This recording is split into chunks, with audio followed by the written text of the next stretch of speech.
పోసుగొట్టి మీ దగ్గరికి వచ్చి ఆడ శంకుస్థాపన చేసిండు. ఇలా కోర్టుకు అర్థమైంది ఈ విషయం అంతా, కోర్టు స్టే ఇచ్చింది. ఎందుకు చెప్తున్నా అంటే పేరు కొడంగల్ది, ఎందుకు అది కూడా కొడంగల్ పేరు పెట్టి లిఫ్ట్ ఇరిగేషన్ అని పైసలు దొబ్బేతందుకే ఆలోచన తప్ప రేవంత్ రెడ్డికి కొడంగల్లో ఏ ఒక్క మనిషి మీద ప్రేమ లేదు, ఒక పేదవాడి మీద ప్రేమ లేదు, ఒక్క గిరిజనుడి మీద ప్రేమ లేదు, ఒక ముస్లిం మీద ప్రేమ లేదు, ఒక్కడంటే ఒక పిల్లగాడి మీద ప్రేమ లేదు, ఒక పరిశ్రమ పెట్టాలన్న ఆలోచన లేదు.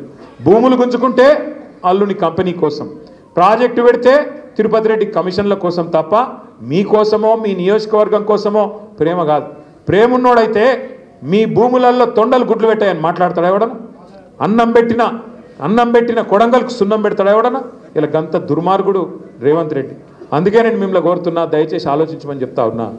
ఈ రకమైన మనుషులు, ఈ రకమైన వ్యక్తులు ప్రజాస్వామ్యానికి మంచిది కాదు, కొడంగల్కే కాదు ప్రజాస్వామ్యానికి మంచిది కాదు.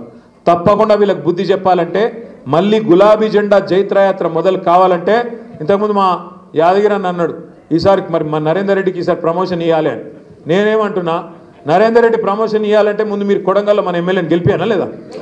గెలిపిస్తారా లేదా? మరి కొడంగల్ గెలిచి మనం అట్లనే మిగతా అన్ని గెలిస్తేనే కదా మళ్ళీ కేసీఆర్ గారు ముఖ్యమంత్రి అయ్యేది. మరి కేసీఆర్ గారు ముఖ్యమంత్రి కావాలన్నా వద్దా? మళ్ళా కావాలనా? పక్కానా? మరి పక్కా అంటే కొడంగల్ నుంచే జైత్రయాత్ర మొదలు కావాలి. తప్పకుండా మళ్ళొక్కసారి బరి గీసి నిలబడి కొట్లాడి గెలవాలి. మీరు చాలా దూరంకి వెళ్ళి ఇంత